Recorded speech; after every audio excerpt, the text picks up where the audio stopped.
Ayun, balikan natin. Nakita ako. Kaso madilim. Sobrang madilim. Pero meron siyang payong.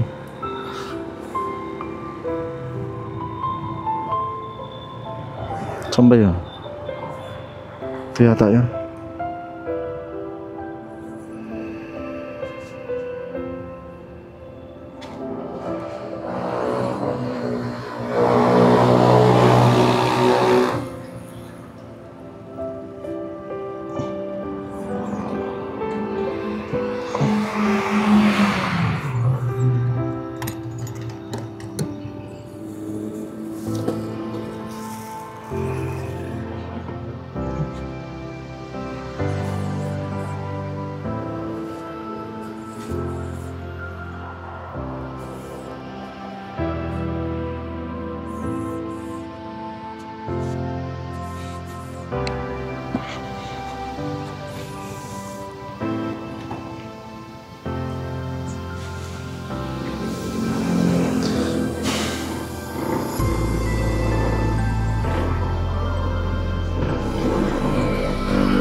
Grabe.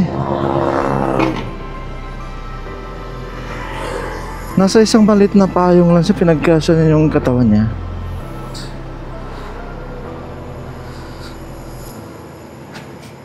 Para proteksyon na rin siguro pag naambon. Parang napapadalas yung mga tao ginagamit nila yung payong.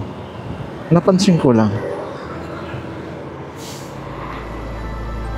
Ay, salamat. Meron na naman tayong nakita ngayon. Sobrang lamig ng panahon ngayon dahil sa habagat. Salamat. Salamat sa Diyos.